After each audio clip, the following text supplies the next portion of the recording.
your mark.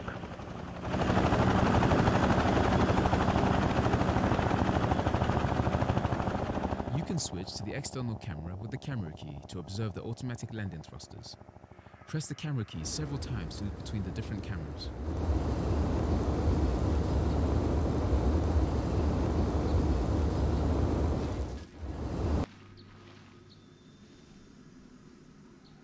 Great, that was a hassle-free landing. Now, before we start, there's some information to assimilate to remotely control the vehicle. Let's go through them one by one, starting with location info at the bottom left corner. Each element of the interface can be minimized and maximized by clicking the Minimize Maximize button with the mouse cursor. Use the right mouse button to show and hide the cursor, then click on the Maximize button of the location panel to reveal its info. This panel shows local and Earth time, the date, and even temperature and air pressure when the vehicle is equipped with an environmental monitoring station. The next one is the mission panel at the top left corner. You can see here the vehicle's name, the sols, for Solar Day on Mars, since the start of the mission, and the distance traveled by the vehicle. Let's go through the 4 drop-down tabs one by one. The navigation tab filters the waypoint. The mission tab provides detailed info. The log tab, the connect tab, shows a list of all active vehicles in the same area and allows you to connect and take control of them directly. Click on the tasks arrow to switch to an overview of all the unachieved tasks assigned to the current mission.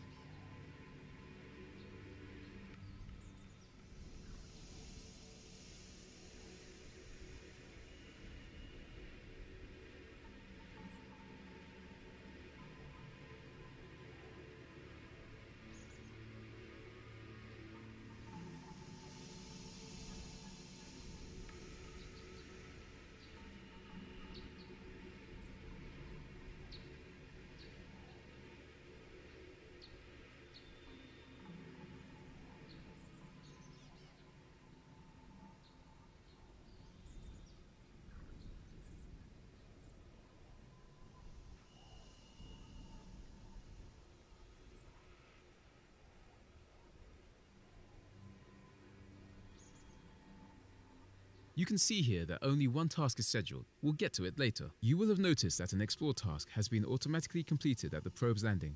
The explore task is always performed at each mission start. It confirms a successful vehicle landing. Now, close the current tab so we can continue. The vehicle's standard controls panel is located at the bottom of the interface. The basic probe has no controllable parts. We'll go through the vehicle controls later. The probe consumes very little power to remain active, but will run out eventually. Check the power panel in the bottom right. Currently available power is displayed as a blue bar at the top of the panel. Charge and drain rate fields indicate immediate charge and drain values in watt-hours. The bar at the bottom indicates the amount of auxiliary power in chemical batteries, which serves to refill available power. The basic probe has a single camera at its bottom and can have one single measuring instrument. The panel at the top right corner is divided into cameras and instruments tabs. Open the instruments tab. First is a list of all the instruments installed on the vehicle. Our probe only embarks on an environmental analysis station. Clicking on an instrument will highlight it. Highlighted instruments have their status and information displayed below the list along with a button to operate them. Double-clicking on the instrument will select it and open the instrument HUD. Now select the EAS.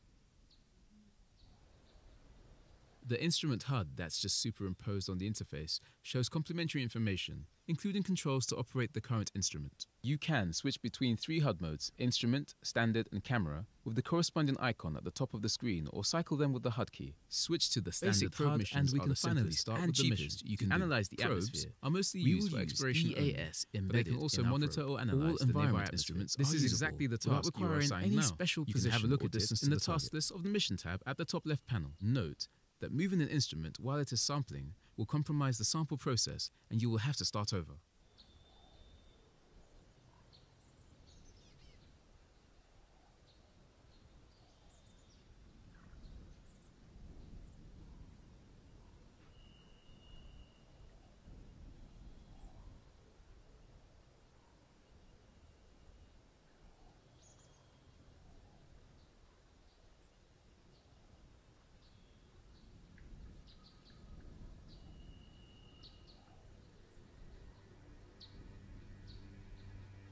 Congratulations!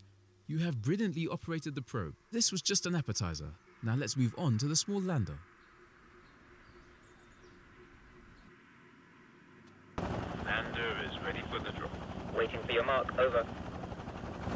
Copy that. Proceed with the drop. Out. All right, landing phase initiated. Take this occasion to study the specific flight mode HUD.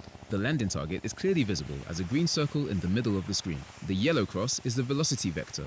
It indicates the vehicle's current speed and direction. Now at the bottom right, fuel consumption is higher because of Earth gravity but still in norm. Descent speed at top right corner is about 5 meters per second.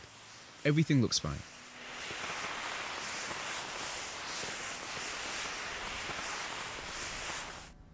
Once landed, the lander switches to standard mode, displaying a standard HUD. As you can see, all vehicles share the same on-screen interface. Let's now have a look at the standard controls panel. It consists of primary and secondary controls. Their purpose is to control a specific element embarked on the vehicle. Scroll through the elements of this lander by clicking on the small left and right buttons of the primary and secondary interface. A mouse icon indicates that the selected element can also be controlled with the mouse.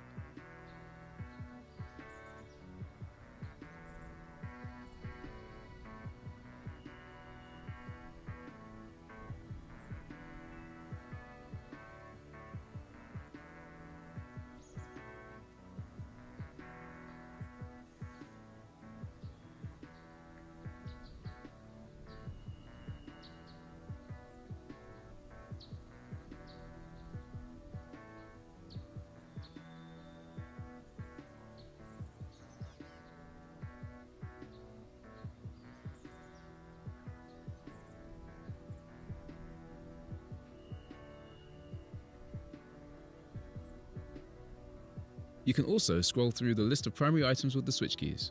Then use the movement keys, or the dedicated 4 arrows primary interface to control the selected primary item.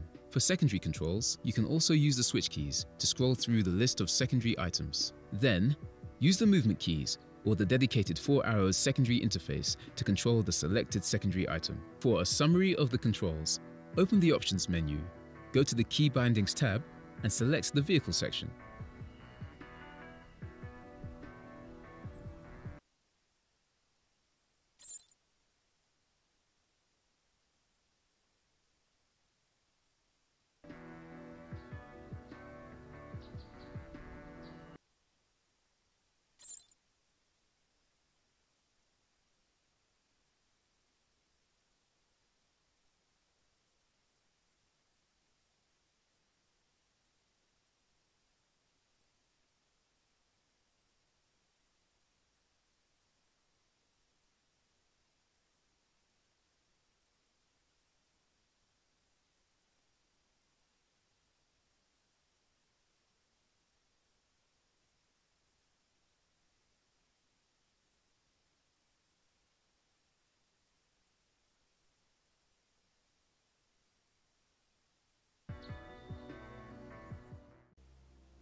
Welcome to the space program. We are in the mission control room, from where you will send vehicles to the surface of Mars on various scientific missions. First off, you will be asked to choose between game time and real time. You may skip time if using game time, but time only passes during play.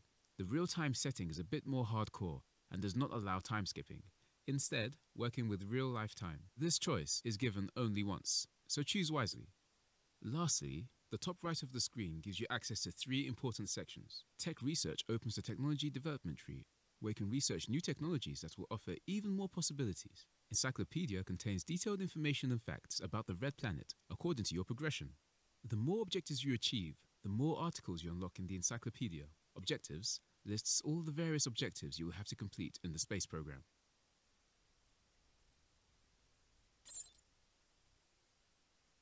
To move between areas within the Mars X Space Agency, such as the map, click the appropriate areas on the screen. Alternatively, for faster navigation, use the corresponding buttons at the bottom of the screen.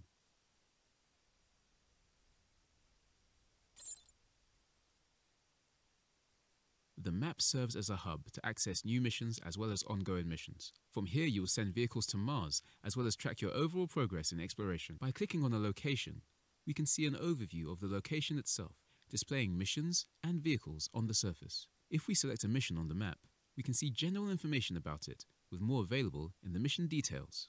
Provided the mission does not have an assigned vehicle, we can send a new one to complete it, or assign a nearby vehicle on the surface that can complete the tasks at hand. Keep in mind that the vehicle list to the right includes both vehicles nearby and vehicles that would need to be launched, but only displays those vehicles that can complete the tasks required. From here, we can also connect to vehicles that are already